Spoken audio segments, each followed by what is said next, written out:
इस वीडियो को देखने के बाद आप जान सकेंगे कि कौन सी मेडिसिन किस काम आती है और ये जानना आपके लिए बहुत जरूरी है क्योंकि कई बार हमें मेडिसिन लेनी पड़ती है या फिर हमें किसी को भी मेडिसिन देनी पड़ सकती है और हमें बताना चाहिए कि जो मेडिसिन हम ले रहे हैं या फिर हम मेडिसिन किसी को दे रहे हैं वो किस काम आती है। तो इस वीडियो में हम जानने की कोशिश करेंगे। तो यहाँ पे हम क्या करने वाले हैं, तो देखिए हर मेडिसिन में एक सफिक्स होता है, यानी कि मेडिसिन के लास्ट में एक वर्ड होता है जिससे हम जान सकते हैं कि वो मेडिसिन किस क्लास से बिलोंग करती है या फिर किस बीमारी के लिए दी जाती है। तो हम इस वीडियो में वही देखने वाले हैं। तो चलिए आइए स्टार्ट करते हैं। तो देखिए किसी भी मेडिसिन को हम उसके सफिक्स से जान सकते हैं। जैसे कि हमारा पहला सफिक्स है यहाँ पर केन।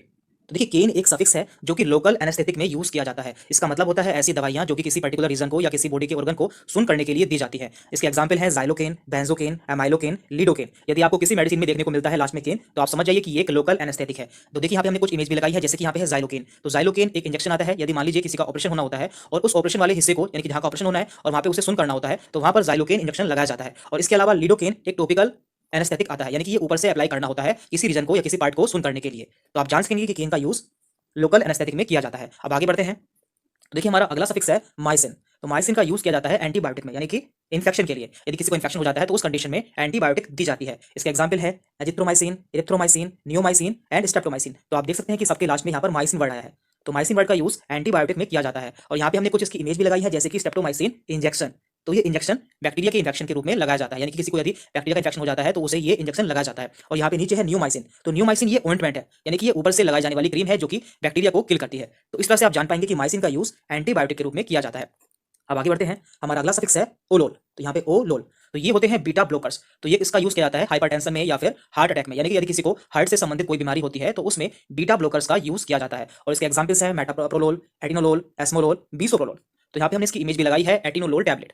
तो आप देख सकते हैं जनरली इसका यूज हाई ब्लड प्रेशर के पेशेंट में किया जाता है, यानी कि ऐसे पेशेंट जिनका ब्लड प्रेशर हाई रहता है तो उन्हें ये मेडिसिन दी जाती है। तो इससे आपको याद रहेगा कि बीटा ब्लॉकर्स का यूज हाई ब्लड प्रेशर में या फिर हार्ट की किसी और प्रॉब्लम में किया जाता है। तो अगला सफिक्स है माइड एंड जाइड। तो इन दोनों का मतलब होता है डाययूरेटिक्स। तो इनका काम क्या होता है, ये हमारे यूरिन को बढ़ा देती है, यानी कि इन्हें लेने के बाद हमें बार बार यूरिन आता है। और ये मेडिसिन ऐसे पेशेंट को दी जाती है जिनका ब्लड प्रेशर काफी बड़ा होता है या फिर जिनके शरीर में सूजन होती है, यानी कि एडिमा होता है, तो उन्हें डाययूरेटिक्स दिए जाते हैं। और इसके एग्जाम्पल है फ्यूरोसेमाइड, ब्यूमेटानाइड, बेंजाथाइजाइड एंड क्लोरोथाइजाइड। तो ये दोनों इसके एग्जांपल है। यहाँ पे माइड आया है और यहाँ पे जाइड है। यहाँ पे हमने इसकी इमेज भी लगाई है, लैक्सेस, जो कि कॉमनली यूज की जाने वाली डाययूरेटिक है। ये बहुत ज्यादा यूज की जाती है। आगे बढ़ते हैं। हमारा अगला सफिक्स है विर। देखिए यहाँ पे लास्ट में आया विर और ये है एंटीवायरल। तो आप इसे जान सकते हैं, यहाँ पे विर आया है और ये यहाँ पे वायरल आया है। तो यहाँ पे ये वायरस के लिए यूज की जाती है, यानी कि वायरस के इन्फेक्शन के लिए यूज की जाती है। इसके एग्जांपल्स हैं एसाइक्लोविर, रिटेनाविर एंड इंडिनाविर। और यहाँ पे हमने इसकी इमेज भी लगाई है जो कि सिप्ला कंपनी की है और ये एसीविर नाम से आती है। लेकिन आप देख सकते हैं यहाँ पे जो इसका यहाँ पे जेनेरिक नेम है वो एसिलोविर यूज हुआ है और ये जो है ये इसका ब्रांड नेम है। देन इसके बाद है पाम। तो देखिए इनका यूज एंटी एंजाइटी के रूप में किया जाता है, यानी कि यदि किसी को घबराहट होती है, बेचैनी होती है या फिर उसे नींद नहीं आती है तो ऐसी कंडीशन में इन ड्रग्स का यूज किया जाता है, जैसे कि डायजेपाम, लोरिजेपाम। तो इन दोनों के लास्ट में पाम आया है और यहाँ पे हमने इसकी इमेज भी लगाई है जिसमें आप देख सकते हैं यहाँ पे है डायजेपाम। तो इस ड्रग का यूज एंजाइटी के रूप में किया जाता है, यानी कि एंजाइटी को दूर करने के लिए किया जाता है।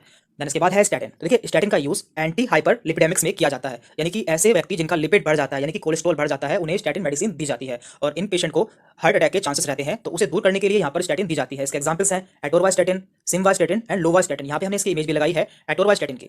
तो इस तरह से आपको याद रहेगा यदि किसी ड्रग के लास्ट में स्टैटिन आता है तो वो लिपिड के लिए यूज की जाती है, यानी कि कोलेस्ट्रॉल को कम करने के लिए इस्तेमाल की जाती है। एंड इसके बाद में है सोन। देखिए सोन ऐसी दवाई होती है जो कि स्टेरॉइड के रूप में यूज की जाती है और स्टेरॉइड का काम होता है बॉडी में इन्फ्लेमेशन को दूर करना, लेकिन इनके बहुत ज्यादा साइड इफेक्ट भी होते हैं। इसलिए इनमें से आपको कोई भी मेडिसिन बिना डॉक्टर के प्रिस्क्रिप्शन के नहीं लेनी है। और इसके एग्जांपल्स हैं बेटामेथासोन, कोर्टिसोन, डेक्सामेथासोन। तो इन सभी मेडिसिन का यूज स्टेरॉइड के रूप में किया जाता है जो कि बॉडी में इन्फ्लेमेशन को दूर करती है। और यहाँ पे हमने इसकी इमेज भी लगाई है। तो आप देख सकते हैं कि हर मेडिसिन के ऊपर दो नाम लिखे होते हैं, जैसे कि यहाँ पे लिखा है डेक्सामेथासोन ऊपर लिखा है और नीचे लिखा है डेक्सोना। देखिए ये जो इसका डेक्सामेथासोन है ये इसका जेनरिक नेम है, जबकि जो डेक्सोना है ये इसका ब्रांड नेम है। तो ब्रांड नेम जो है वो कंपनी डिसाइड करती है, यानी कि कोई भी कंपनी किसी भी पर्टिकुलर जेनरिक नेम का या फिर सॉल्ट का ब्रांड नेम अलग रख सकती है। तो ये डिपेंड करता है, लेकिन आपको देखना होता है कि इसमें कौन सा जेनरिक है, यानी कि कौन सा इसके अंदर सॉल्ट है।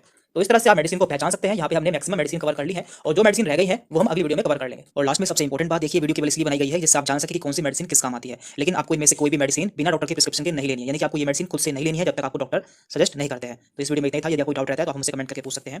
Thank you very much.